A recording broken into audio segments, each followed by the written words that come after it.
Som Peter Pástor z Fakulty umení. Vediem tam katedru architektúry. Snažím sa dívať na celý ten problém ako architekt, aj ako praktizujúci architekt. Som do istej miery namočený do otázky výrubu stromov v parku, pretože som bol svojho času v porote, ktorá rozhodla o tom, že kto má byť víťazom pri rekonštrukcii parku. Ja si myslím, že ten park je v princípe zverený do rúk odborníkov a ja si netrúfam nejako v súčasnosti kompetentne povedať, že či tam treba alebo netreba vyrúbať taký alebo onaký počet stromov. Chápem samozrejme, že otázka výrubu akéhokoľvek stromu vždycky je problém, ale nemyslím si, že sa treba k tomu a priori tak stavať, že žiaden strom v Košiciach nesmie padnúť.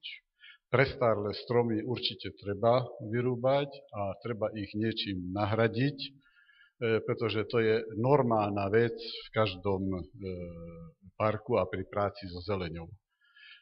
Bol som svojho času autorom prvej rekonštrukcie parku, teda prvej, tak to bola už x-tá rekonštrukcia, ale niekedy koncom 70.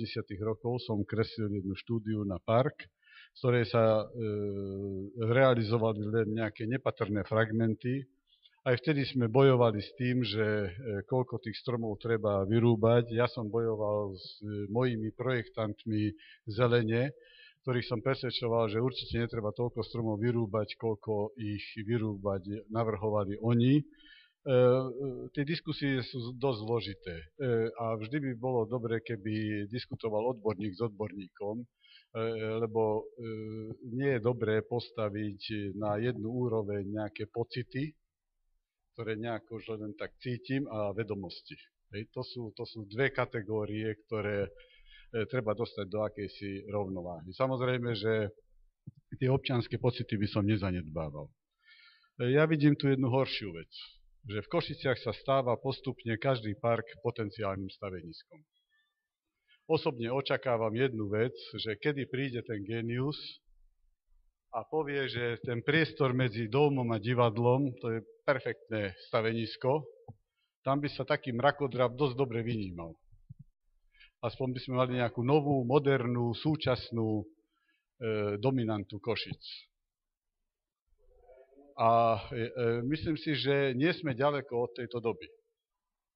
Nechcem nikoho strašiť, ale speje to k tomu. Keď si to zoberiem, že napríklad nie ani tak dávno bol postavený ten bytový dom v parku vedľa starej krytej plavárne. To je v podstate vec, ktorá podľa mňa nemala tam čo vzniknúť. Je to záber verejného priestranstva, teda aj môjho priestranstva ako občana Košíc.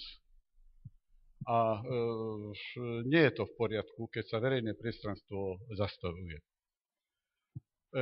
Je vydané územné rozhodnutie na výstavbu hotela v parku v súvislosti s tenisovými kurtami a na tenisovú dvojhalu, ktorá má vzniknúť v parku. Neviem, či viete o tom všetci, ale je to tak. Na to sú už úradné dokumenty.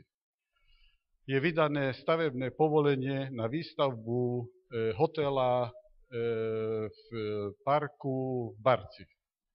Veľký hotel. To sú podľa mňa zverstva. A v súvislosti s tým sa mi zdá byť, že ten problém výrubu nejakých stromov v parku pomaly malicherný. Priznám sa. Ja sa obávam iného, že kvôli čomu to treba vyrúbať. Tak si treba postaviť otázku. Lebo ak je to len proces ozdravovania zelene, tak neviem, či sme tu kompetentní na to, aby sme k tomu vyjadrili nejaké také svoje stanovisko. Ja som tiež zásadne zástancom toho, že Zeleň rúbať len vtedy, keď naozaj musím. Ale keď na mieste tej zelene majú vzniknúť nové objekty, tak je to obrovský problém, pretože si treba uvedomiť jedno, že mesto vytvárajú verejné priestranstva.